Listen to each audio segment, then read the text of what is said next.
하나님께서 이 세상을 창조하신 후에 이 세상을 다스리게 하기 위해서 사람을 지으셨다 그랬죠.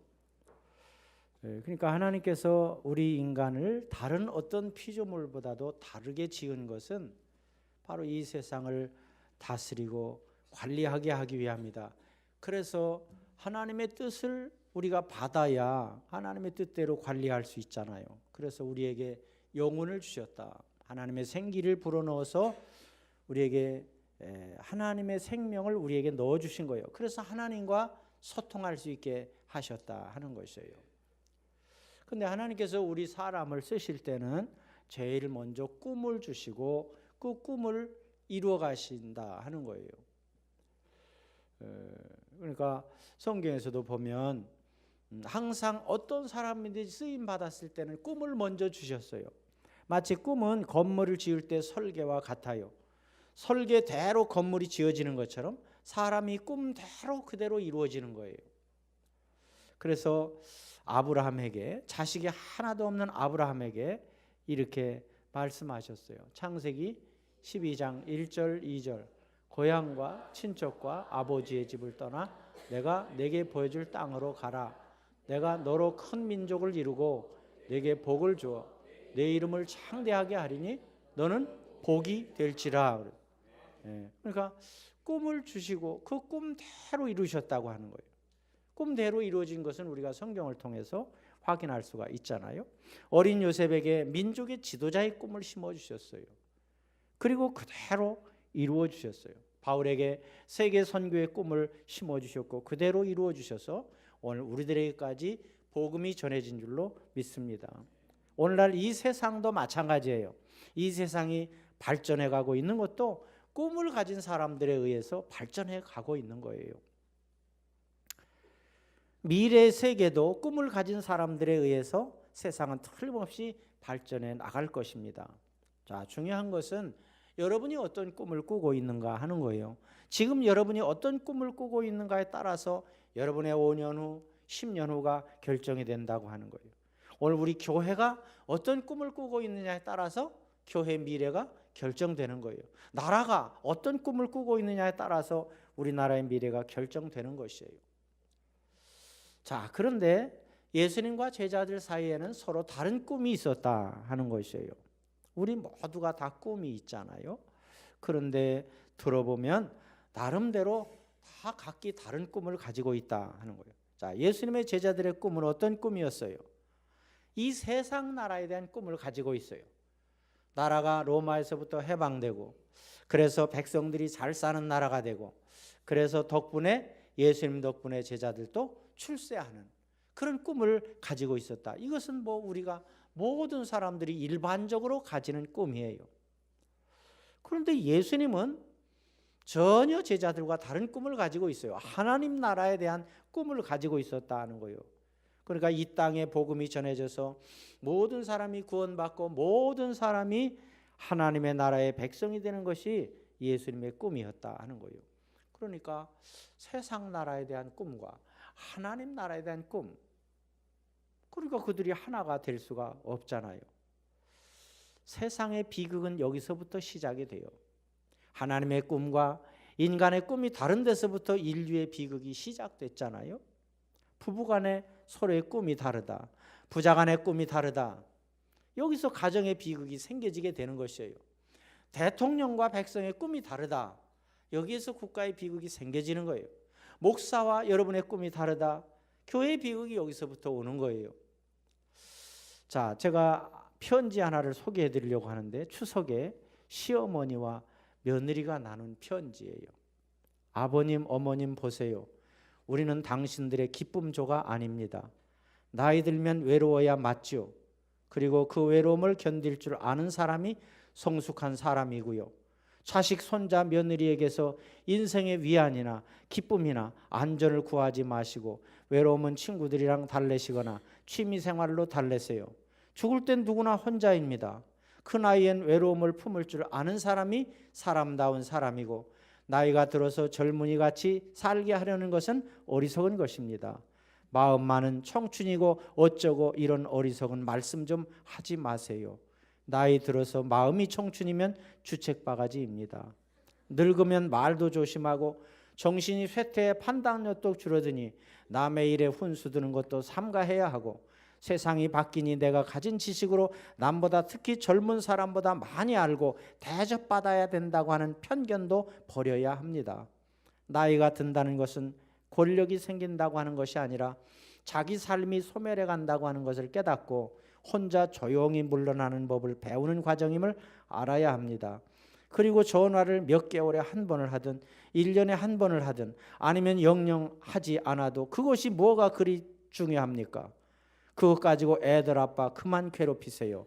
마지막으로 이번 추석에 승훈이랑 병훈이랑 데리고 몰디브로 여행 가니까 내려가지 못해요. 그렇게 아시고 10만 원 어머니 통장으로 입금해 놓았으니 찾아 쓰세요.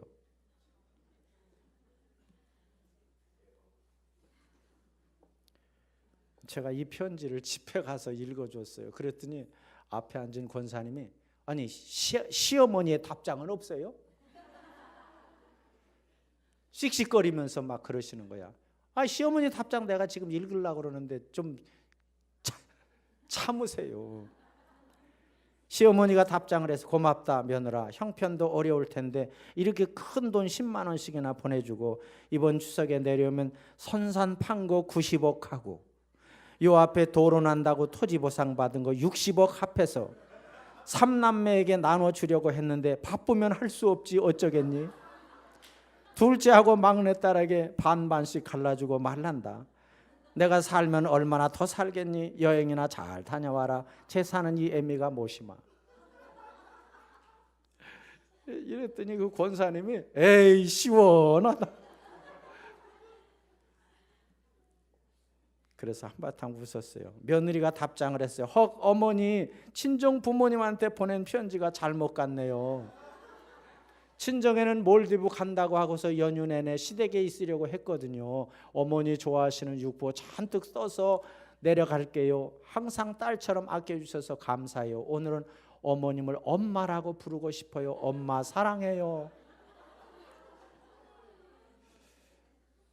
그러니까 시어머니가 답장을 했어요. 사랑하는 며느라 엄마라고 불러줘서 고마운데 이걸 어떻게 하면 좋냐? 내가 눈이 나빠가지고 10,000원을 쓴다는 게 그냥 억원이라고 적었네. 선산 판 거 90만 원 보상받은 거 60만 원 해서 제사 모시려고 장반 왔다. 얼른 와서 제수 만들어 다오. 사랑하는 딸아 난 너뿐이다.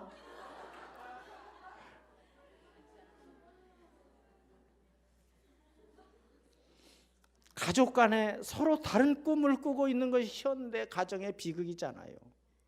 가족이라고 하면서도 서로 다른 꿈을 꾸고 있어요. 이게 어떻게 가정뿐이겠어요? 지금 우리나라가 이렇게 허탈에 빠진 이유도 다른 꿈을 꾸고 있기 때문에 그렇다고 하는 거예요. 자, 그러면 여러분은 어떤 꿈을 꾸고 있어요? 예수님께서는 하나님 나라의 꿈을 꾸고 계신데 하나님의 자녀라고 하는 여러분은, 그리스도인이라고 하는 여러분은 어떤 꿈을 꾸고 있는가? 잘 먹고 잘 사는 꿈? 건강하고 편안하게 사는 꿈? 출세해서 대접받고 사는 꿈? 많은 사람에게 인정받고 사는 꿈? 여러분 그런 꿈을 꾸고 있습니까? 우리가 사는 이 세상에 대한 꿈, 우리가 사는 꿈이 이 세상에 머무른다고 한다면 이 세상은 지나가는 거예요. 그래서 성경은 행인과 나그네와 같다 그렇게 말하고 있잖아요. 이 세상에 태어나서 혹은 70년 혹은 80년 살다가 가는 거예요. 그래서 지나가는 거예요, 이 세상은. 근데 여기다가 소망을 두고 여기다가 모든 꿈을 심고 우리가 살아간다고 한다면 우리 인생을 속는 거잖아요. 우리에게는 끊임없이 밀려오는 세상에 대한 욕심이 있어요. 사람들이 바벨탑을 쌓아서 하늘에 닿게 하여 내 이름을 내고자 했지만 그냥 허물어지니까 다 끝났어요. 서울에 가면 무슨 100몇 층이라고 그래요? 100몇 층짜리 건물이 있잖아요. 그게 뭐 백화점인가? 저 두바이라고 하는 곳에 가면 세계에서 제일 높은 빌딩이 있어요. 저는 확실히 아는 것은 그런 건물은 아무리 높아도 반드시 무너질 날이 있다는 거예요. 왜 그래요? 이 세상에 있는 것이기 때문에 그래요. 하나님과 상관이 없는 것은 언젠가 무너지고 말아요. 나폴레옹이라고 하는 사람은 세상을 통일하는 꿈을 꾸고 있었어요. 그래서 군대를 조직하고 막강한 권세를 가지고 통일하려고 했지만 그는 언젠가 세상을 떠나고 없어졌어요. 지금은 볼 수도 없어요. 바로나 헤롯, 네로, 진시황 이런 사람들은 권세를 가지고 자기 왕국을 세우려고 하는 꿈이 있었어요. 그러나 그들은 실패하고 다 이 땅에서 사라지고 말았어요. 하나님과 아무 상관이 없는 인간의 부질없는 꿈을 꾸었기 때문에 그렇다는 거예요.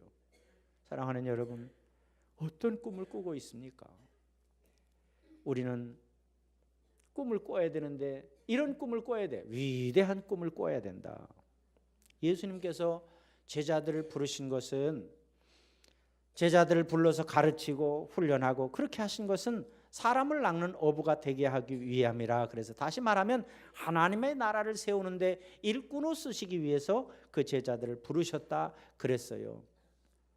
그런데 그 제자들이 하나님의 나라를 모르고 세상 나라에 대한 꿈을 가지고 있었잖아요. 그때는 아무것도 한 일이 없어요.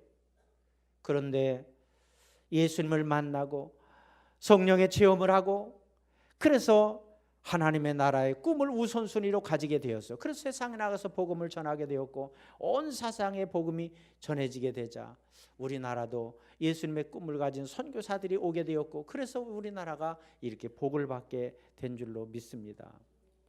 여러분 130년 전에 이 나라에 복음이 들어왔는데 만일 그때 외국에서 온 선교사들이 자기들의 꿈에 도취해 있었다고 한다면 어떻게 우리나라에 올 수가 있겠어요? 자기들도 나라가 있고 가정이 있고 직장이 있고 하는 일이 있잖아요. 그런데 내 꿈에 충실했다고 한다면 그들은 이 나라에 올 수가 없었을 거예요. 비록 자기의 꿈은 가지고 있지만 예수님을 만난 후에 자기의 꿈을 예수님의 꿈으로 바꿨기 때문에 이 나라에게 오게 된 것이에요. 지도에서 이 나라를 찾으려면요 한나절을 찾아야 돼요. 우리는 우리나라의 국민이니까 어디에 있다고는 아니까 즉각 찾지만 작은 이 나라를 찾으려면 그렇게 힘들어요. 여러분 지도에서 보면요 우리나라 이름도 제대로 쓸 수가 없어. 칸이 너무 좁아가지고. 그래서 저기 동해바다까지 뻗쳐야 우리나라 이름을 쓸 수가 있어요. 이렇게 작은 나라예요. 그런데 그들이 어떻게 우리나라에 오게 되었을까? 참 신기하잖아요. 무슨 비행기가 있는 것도 아니고 무슨 배가 좋은 배가 있었던 것도 아니고 하나님께서 그들을 예수님의 꿈으로 꾸게 만드시고 그래서 정말 기적처럼 이 나라에 오게 하신 것이에요.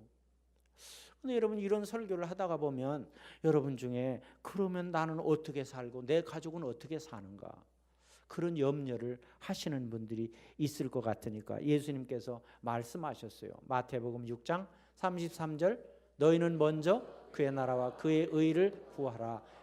그러하면 이 모든 것을 너희에게 더하시리라. 그러니까 예수님의 꿈에 맞춰서 하나님의 나라를 이루는 일에 앞장서서 우선순위를 두어서 일하게 되면 하나님께서 여러분의 모든 뒷바라지를 해주시겠다고 하는 거예요.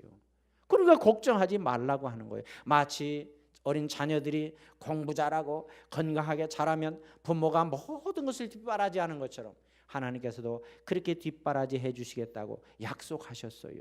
믿습니까? 그러니까 여러분이 복 받으려면 어떻게 해야 돼요? 예? 복 받는 비결은 막 금식하고 새벽에 나오고 그러면서 부자가 되게 해달라고 사업이 잘 되고 직장이 잘 되게 해달라고 자식이 잘 되게 해달라고 그렇게 하는 것이 복 받는 것이 아니란 말이에요. 물론 그런 기도를 하지 말라는 것은 아니에요. 중요한 것은 하나님의 일을 열심히 하게 되면 하나님께서 맡겨주신다. 우리 선한 관리자에 대한 설교를 할 때 여러분 말씀드렸잖아요. 하나님의 일을 열심히 하는 사람은 하나님이 더해 주신다고 하는 거예요. 세계 역사를 돌아보면 예수님의 꿈을 따라 우선순위를 두고 산 사람들은 다 선진 백성이 되었어요. 여러분 그것을 우리가 현대사를 통해서 알 수가 있잖아요. 그래서 여러분이 지금 어떤 꿈을 가지고 있든지 예수님의 꿈으로 바꾸시기를 바랍니다. 이것을 위해서 사명을 갖는 여러분이 되시기를 바랍니다. 그렇게 되면 하나님께서 여러분의 가정도 지켜주시고 자녀도 지켜주시고 사업장도 지켜주실 줄로 믿습니다. 대한민국의 역사를 보면 저는 이제 선교지에 갈 때마다 가서 자랑스럽게 우리의 역사를 그들에게 간증합니다.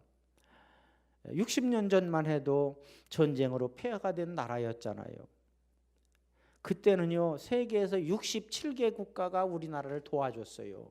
물질로도 도와주고 군인을 보내서 도와주고 의료시설을 보내주고 또 전후의 복구도 지원해주고 이렇게 해가지고 우리나라가 도움을 받았어요. 강대국 사이에서 전쟁에 시달리는 나라, 가난한 나라였잖아요. 그 당시에 국민소득이요 50불이었어요. 50불. 근데 지금은 3만 불에 육박하잖아요.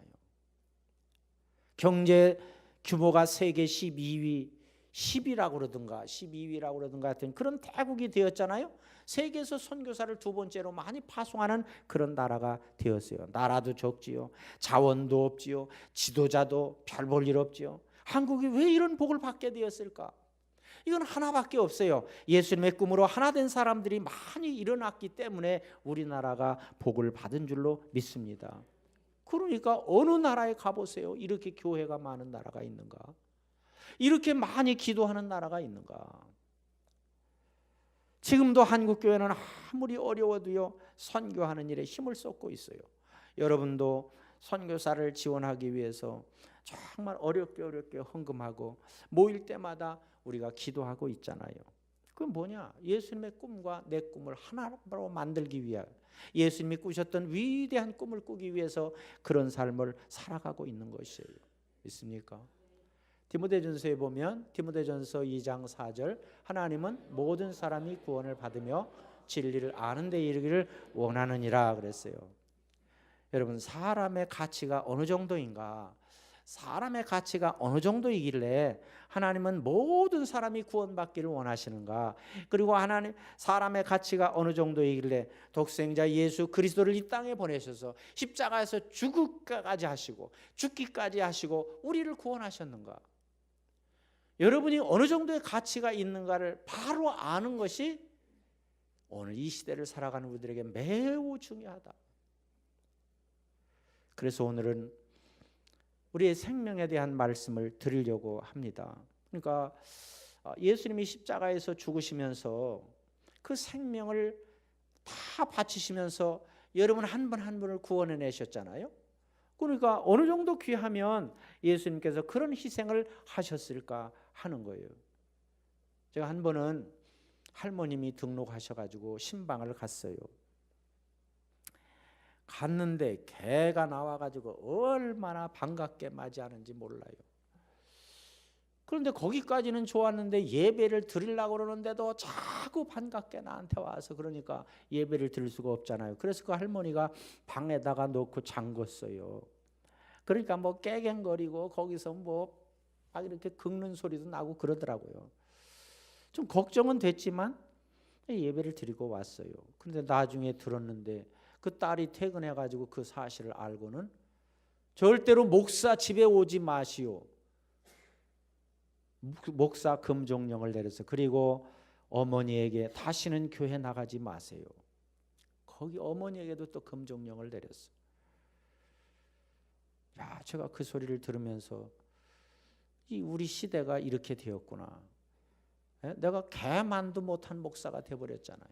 이렇게 말하기는 참으로 부끄러운 일인데 야 이것이 얼마나 안타까운 일인가. 여러분 세상은요 물질 때문에 부모도 몰라보고 물질 때문에 형제도 몰라보고 부부도 몰라보는 이런 시대가 되었잖아요. 도대체 왜 이런 시대가 되었을까? 옛날보다도 훨씬 잘 살게 됐고 옛날보다도 훨씬 환경이 좋은데 왜 이런 시대가 되었을까? 여러분 그런 생각을 하잖아요. 나도 그런 생각을 하고요. 자, 그러면 왜 이런 시대가 되었을까? 그것은 사람들이 세상에 대한 꿈속에 살기 때문에 그래요. 자, 중요한 것은 오늘 이 시간 여러분에게 인간의 생명이 왜 존귀한가 이것을 한번 말씀드리려고 합니다. 인간의 생명이 왜 존귀한가? 여러 가지 이유가 있는데 그 첫째로 창조를 통해서 볼 때 우리 인간은 귀중하다. 하나님께서 흙을 빚어서 우리 사람의 몸을 만드시고 그 코에다가 생기를 불어넣으셨다 그랬잖아요. 그것이 바로 영혼이 됐어요. 그 영혼은 하나님과 소통할 수 있는 생명이에요. 왜 그래요? 주인이 하나님이니까. 주인이 우리 종된 우리들에게 일을 시키려면 하나님의 뜻을 깨달아야 되잖아요. 그래서 우리에게 영혼을 주신 거예요. 그것을 뭐라고 그랬어요? 하나님의 형상대로 지으셨다. 그렇게 말하고 있어요. 그러니까 얼마나 귀해요. 그래서 예수님께서도 이렇게 말씀했어요. 마태복음 16장 26절에 사람이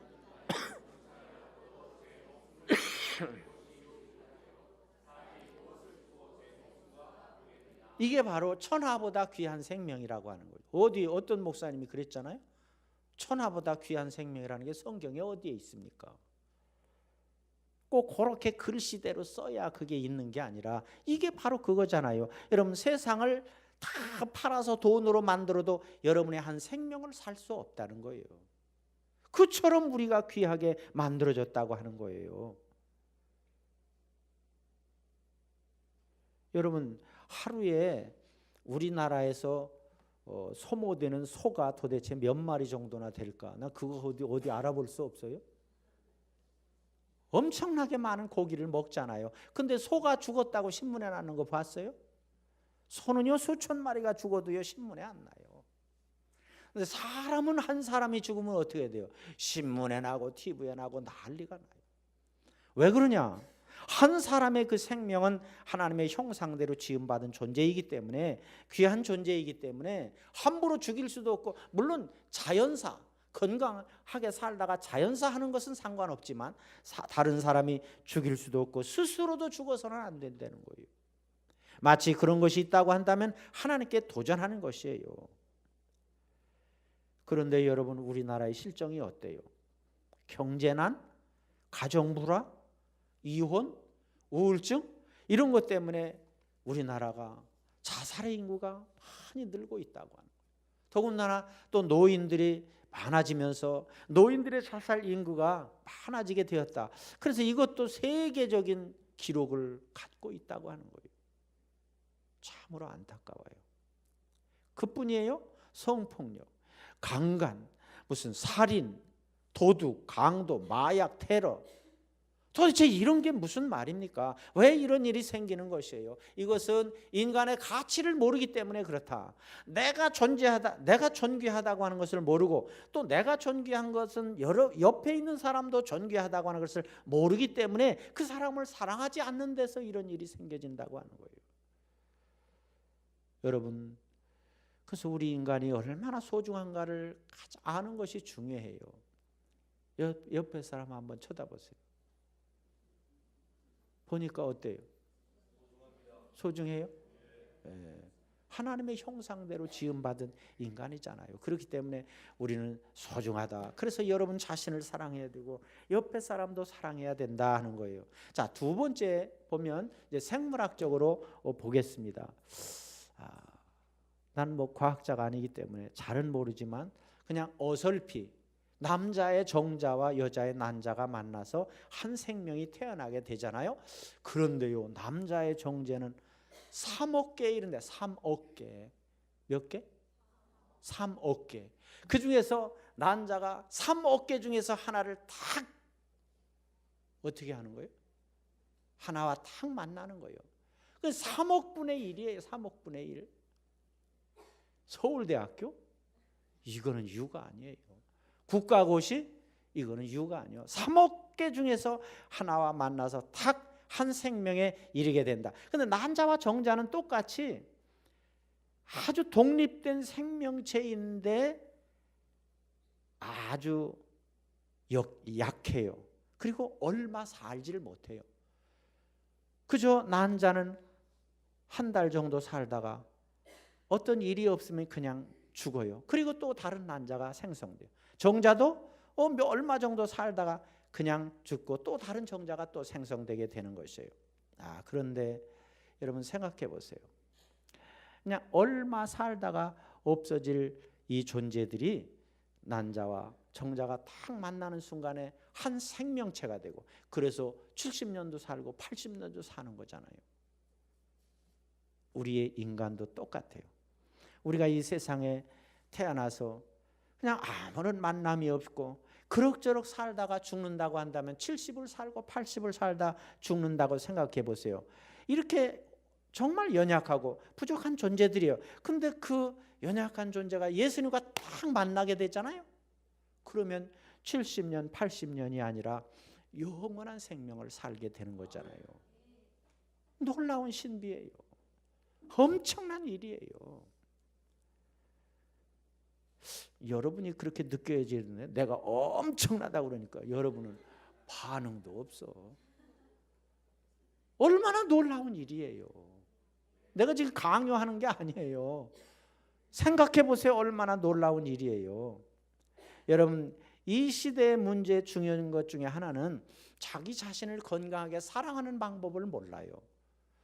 그렇기 때문에 남도 함부로 대하는 거예요. 나의 생명도 함부로 대하고 상대방의 생명도 함부로 대하는 거예요. 정말 여러분 모두가 내 한 사람의 존재가 얼마나 가치 있는 존재인가를 바로 깨닫는 여러분이 되시기를 바랍니다. 그렇기 때문에 나도 사랑해야 되고 옆에 사람도 사랑해야 돼요. 자, 그리고 세 번째는 하나님과의 관계를 통해서 보겠습니다. 우리가 예수님을 만나서 구원을 받는 순간에 우리는 새로운 피조물이라 그랬잖아요.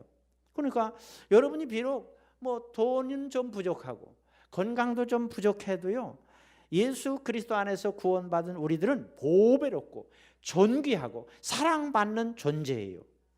예. 하나님이 그렇게 여러분을 보시는 거예요. 우리가 아무리 하찮게 봐도 하나님은 우리를 그렇게 존귀하게 보시는 거예요. 여러분, 왕의 아들은 어떻게 해서 왕의 아들이 될 수 있어요? 공부를 많이 해야 돼요? 아니면 무술을 익혀야 돼요? 왕의 아들로 태어나면 그냥 왕이 되는 거야. 뭐 그 아들이 비실비실하고 배우지 못했어도 그냥 왕자가 되는 거예요. 재벌의 아들은 어떻게 돼요? 재벌의 아들이라고 해서 공부를 많이 해야 되는 거예요? 재벌의 아들이라고 해서 뭐 특별한 재능이 있어야 되는 거예요? 재벌의 아들로 태어나니까 재벌의 아들이라고 부르는 거예요.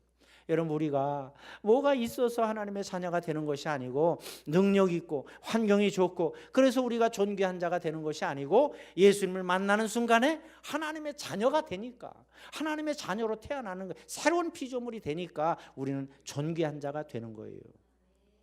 여러분 생각해 보세요. 예수님, 하나님께서 우리를 얼마나 사랑하시는가. 얼마나 사랑하시면 여러분을 구원하기 위해서 예수님을 세상에 보내셔서 십자가에서 다 주셨잖아요. 목숨까지도 주셨잖아요. 그래서 여러분을 대신 구원해 내셨잖아요. 그뿐이에요? 지금은 성령님을 보내셔서 여러분 안에 성령님이 거하시잖아요. 성령의 전이라 그랬잖아요. 얼마나 대단한 존재예요. 저기 백악관이나 청와대가 왜 귀한 집이에요?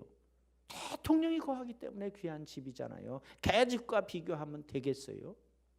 우리들이 왜 귀한 존재냐? 우리 안에는 성령님이 거하시는 집이라. 에? 악한 사탄이 거하고 온갖 불의가 거하는 그런 집이 아니란 말이에요. 그러니까 혹시라도 여러분 살다가 보면 힘들고 어려울 때 나는 하찮은 존재야 이런 생각이 들거들랑 그것은 악한 사탄의 유혹이라고 생각하고 단호하게 물리치는 여러분이 되시기를 바랍니다. 우리는 천하보다 귀한 존재다 하는 거예요. 여러분, 쇳덩어리가 있어요. 쇳덩어리. 근데 그걸 가지고 뭘 만드느냐에 따라서 그 쇳덩어리는 가치가 달라져요. 말발굽을 만든다. 그러면 뭐 몇천 원 정도의 쇳덩어리가 되는 거예요. 근데 그걸 가지고 농사도구를 만든다. 그럼 몇만 원 정도의 가치가 있는 거예요. 근데 그걸 가지고 의료기구를 만든다. 그러면 아마 몇백만 원짜리의 가치가 있을 것이에요. 근데 그걸 가지고 저기 스위스로 보내가지고 고급 시계를 만든다 그래 보세요. 그럼 몇 천만 원의 가치가 있을 것이에요. 김정은이가 그런 걸 좋아한다고 그러잖아요. 근데 그걸 가지고 예술가의 손에 들려줘가지고 무슨 조각품을 만드는 데 썼다. 그러면 가치를 계산할 수가 없어. 그렇게 귀한 가치가 된다는 거예요. 여러분, 이와 같이 우리도 똑같아요. 우리는 쇳덩어리만도 못해요. 우리는 무슨 덩어리예요? 흙덩어리예요. 흙덩어리. 흙으로 하나님이 만드셨잖아요. 자, 그런데 여러분 보세요. 흙은 가치로 볼 때는 아주 가치가 없는 것이지만 거기에 하나님의 생명을 불어넣으셨다. 그래서 우리가 정말 가치 있는 존재가 되었다는 거예요. 그러니까 인간의 가치는 내가 무엇을 소유했느냐에 따라서 결정되는 것이 아니에요. 우리가 얼마나 이것 때문에 속고 있는지 몰라요. 얼마나 많은 사람들이 이것 때문에 속는지 몰라요. 예? 명품을 좋아하잖아요. 명품 백을 들고 명품 옷을 입었다고 해서 여러분의 가치가 높아지는 게 아니에요. 다이아몬드 반지를 끼웠다고 해서 여러분의 가치가 올라가는 것이 아니에요. 그러면 그걸 다 잃어버렸을 때는 어떻게 해요? 가치가 또 뚝 떨어지는 거예요? 좋은 집에 산다. 그래야 가치가 올라가는 겁니까? 여러분 억대의 돈을 가지고 있다 그래요. 그래야 여러분의 가치가 올라가는 거예요? 그럼 그걸 잃어버렸을 때는 어떻게 되는 거예요? 가치가 뚝 떨어지는 거예요? 그것이 아니란 말이에요. 하나님께서는 우리의 가치를 이미 정해 주셨어요. 그러므로 하나님과 어떤 관계에 있는가에 따라서 가치가 결정되는 거예요. 하나님과 내가 어떤 관계인가에 따라서 가치가 결정되게 된다 하는 거예요. 여러분은 누구예요? 예? 아니 누구냐고 물어보면 대답을 왜 못해요? 자랑스럽게 나와야지. 하나님의 자녀잖아요. 그럼 뭐 더 설명할 게 뭐가 있어요? 성령께서 여러분 안에 거하시잖아요. 그러니까 존귀한 거예요. 그럼 어떻게 옆에 사람이 성령님이 거하시고 하나님의 자녀인데 내가 어떻게 미워하고 욕하고 어떻게 번체만체하고 그렇게 할 수가 있겠어요? 그러니까 이런 모든 것들 막 사람을 죽이기도 하고 미워하기도 하고 저주하기도 하고 이런 모든 것들은 어디서부터 나오는 거예요? 인간의 가치를 모르기 때문에 생겨지는 그런 것이다 하는 거예요. 자, 또 그거 말고 또 사명으로 본 인간을 생각해 봅니다. 여러분 하나님께서 여러분을 보내신 것은 그냥 우리 아버지와 어머니가 만나가지고 적당히 해서 온 게 아니에요. 하나님께서 여러분에게 사명이 있기 때문에 여러분을 이 세상에 보내신 거예요. 믿습니까? 그냥 오다 가다 만난 존재들이 아니에요. 우리는 사명을 가지고 사는 존재예요. 그래서 에베소에 보면 에베소 2장 10절 우리는 그의 만드신 바라 그리스도 예수 안에서 선한 일을 위하여 지으심을 받은 자다 그랬어요. 목적이 있게 여러분을 이 세상에 보내셨다고 하는 거예요. 여기 만드신 바라 하는 것은 만드셨다고 하는 것은 일일이 마치 손으로 무엇을 만드는 것처럼 만드셨다는 거예요. 그러니까 하나님은 여러분을 만드실 때 공장에서 수천 개씩 찍어내는 상품으로 만드시지 않았다고 하는 거예요. 어떻게 만드셨어요? 하나하나 하나님께서 정성과 사랑을 들여서 만드셨다고 하는 거예요. 믿어져요? 안 믿어지나 봐. 최근에 발표한 자료에 의하면 세계 인구가요 74억이래. 74억. 그런데 여러분하고 같은 사람이 있어요, 없어요? 있나 봐요, 여기는? 있어요? 없어요. 그러니까 제일 잘생긴 사람이 누구예요? 여러분이에요, 여러분. 하도 물어봐가지고 이제는 잘 나와. 여러분이 제일 잘생긴 거. 왜? 하나님이 여러분을 특별히 74억의 인구 중에서 여러분 같게 만드셨기 때문에 그래. 여러분이 다른 사람과 같아지려면 이건 하나님을 욕되게 하는 거예요. 믿어지지 않나 봐, 표정이. 맞아요, 틀려요? 집사님, 맞아요, 틀려요? 내가 지금 강요하는 게 아니에요. 여러분이 뭐 배우처럼 생기고 탤런트처럼 생겨야 잘생긴 게 아니라니까요. 우리 지문을 봐도 그래. 지문 같은 사람이 하나도 없잖아. 그러니까 입구에도 지문을 탁 대면 문이 열리잖아요. 같은 사람이 있다 그래 보세요. 그게 되겠어요? 얼굴도 같은 사람이 없고 다 달라. 얼마나 하나님의 솜씨가 놀랍습니까? 그러니까 나를 하찮게 여기거나 남의 생명을 대수롭지 않게 여기는 것은 만드신 하나님을 욕되게 하는 것이에요. 그러니까 여러분은 지금 이 땅에서 반드시 여러분만이 해야 될 일이 있어요. 하나님께서 여러분을 보내주신 사명이 있다. 그 사명에 충실하고 감사하며 사는 여러분이 되시기를 바랍니다. 이상의 네 가지로 볼 때 우리는 어떤 경우도 귀한 존재잖아요. 빠져나갈 수가 없는 귀한 존재잖아요. 이것을 알아야 된다 하는 거예요. 자, 그러면 우리가 이런 귀한 것을 얻기 위해서는 대가를 지불해야 돼요. 여러분이 명품을 좋아한다. 그럼 명품을 사기 위해서는 비싼 돈을 지불해야 돼. 헌옷을 입으려면 새 옷을 입으려면 헌옷을 버려야 돼. 새 침대에 살려면 헌 침대를 버려야 돼. 지금까지 여러분이 인생을 살아오면서 여러분의 마음대로 인생이 됐습니까? 안 됐다고 한다면 이제는 방법을 바꿀 필요가 있어요. 더 좋은 것을 가지려 하면 그만한 대가를 치러야 돼. 지난날의 모든 것을 다 버리고 오직 지금 예수님께서 원하시는 그 위대한 꿈을 가져야 된다 하는 거예요. 여러분 여기에 레이저 포인터라고 그러나 이게 이름이? 레이저 포인터가 있어요. 이게 얼마인지는 모르겠어요. 근데 10,000원에 살 수 있다고 그래 보세요. 자, 그러면 10,000원, 새 돈짜리 새 돈 10,000원이 있어요. 그리고 막 구겨진 10,000원짜리가 있어요. 그리고 구겨지다 못해서 반 찢어졌어. 그래 그걸 스카치 테이프로 탁 붙였어요. 이런 세 종류의 10,000원짜리가 있어요. 그러니까 이걸 살려면 어떤 걸로 사야 돼요? 어떤 돈이나 다 살 수 있어요. 찢어져 가지고 스카치 테이프로 붙였어도 왜 그래요? 찢어진 돈이라도 가치에는 변함이 없어요. 구겨진 돈도 가치에는 변함이 없기 때문에 그래요. 여러분이 세상을 살아가면서 어려운 일을 당할 수 있잖아요. 돈 때문에 어려운 일을 당하고 자식 때문에 어려운 일을 당하고 또 직장 사업 때문에 어려운 일을 당하고 어려운 일을 당할 수 있어요. 그래도요 우리의 가치는 변함이 없는 거예요.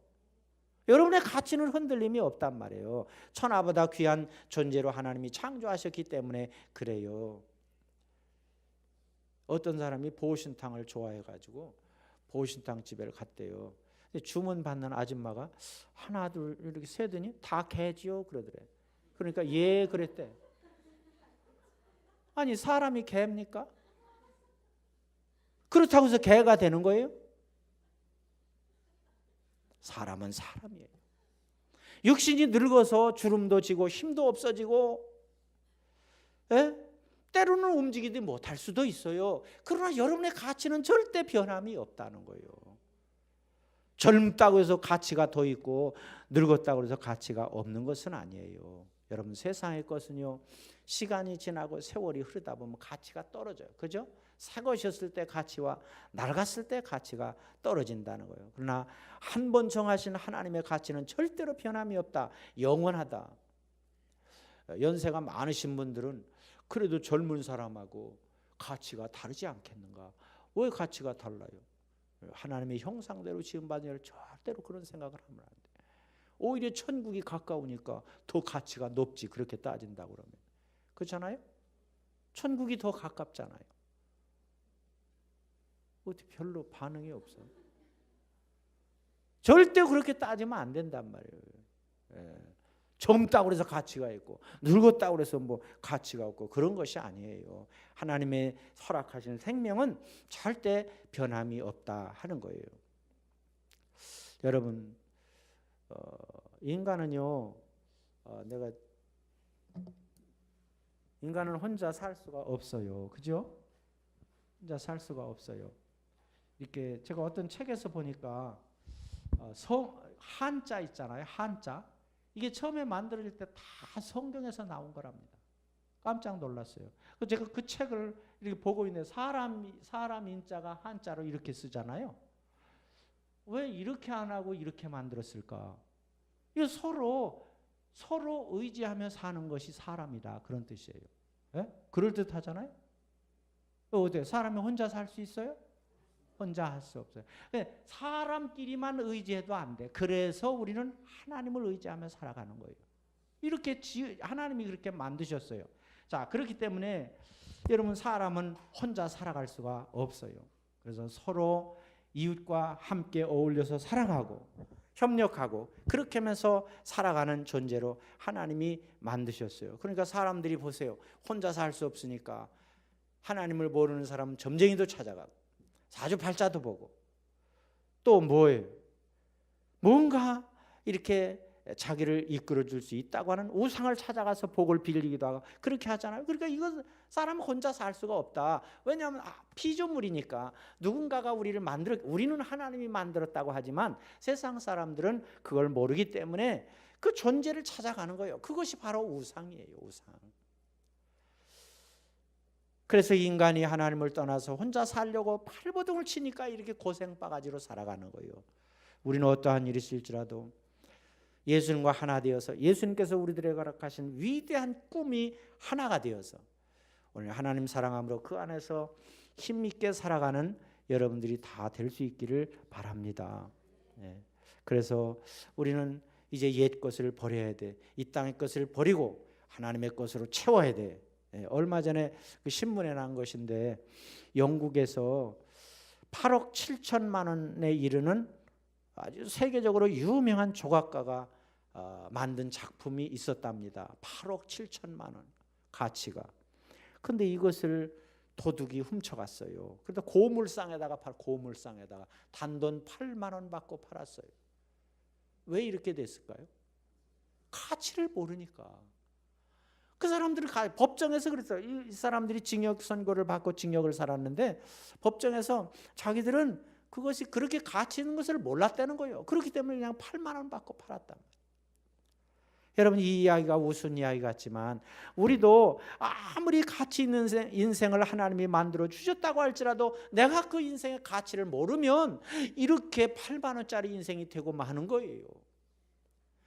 다른 사람의 생명의 가치를 모른다고 한다면 그 사람을 함부로 대해도 양심의 가책도 없는 거예요. 사랑하는 여러분, 여러분이 값 있는 존재니까 예수님을 만나서 구원받은 줄로 믿습니다. 그리고 중요한 것은 우리가 이것을 전해야 된다. 예수님의 꿈이 세상 모든 사람들이 구원받는 거잖아요. 그래서 여러분을 부르신 거예요. 그래서 교회를 세워주신 거예요. 교회를 보세요. 세계 역사를 다 더듬어 봐도 교회가 공산주의에 얼마나 많은 핍박을 받았어요. 또 제국주의에 얼마나 많은 핍박을 받았어요. 그래도 교회는 절대로 망하지 않았어요. 갈수록 교회는 늘어났어요. 지금도 세계 곳곳에 보면 말할 수 없는 교회 부흥이 이루어지고 있어요. 그 이유는 무엇인가? 그 이유는 하나님은 모든 사람들이 구원받기를 원하시기 때문이다. 그리고 그 사명을 누구에게 맡겨주셨어요? 교회에 맡겨주신 거예요. 그리고 여러분에게 맡겨주신 거예요. 믿습니까? 그래서 우리는 내년 한 해도 복음을 전하는 일에 힘써야 될 줄로 믿습니다. 예수님의 꿈과 여러분의 꿈이 딱 맞아야 된다. 그럴 때 하나님께서 여러분을 복주시고 여러분의 가정을 복주시고 교회를 복주시고 이 나라를 복주실 줄로 믿습니다. 이를 위해서 모두가 새롭게 다짐하는, 그래서 성령으로 충만해서 세계를 가슴에 품고 큰 비전을 품고 나라를 변화시키고 세계를 변화시키는 일에 쓰임받는 주역들이 다 되시기를 주님의 이름으로 축원합니다. 기도하겠습니다.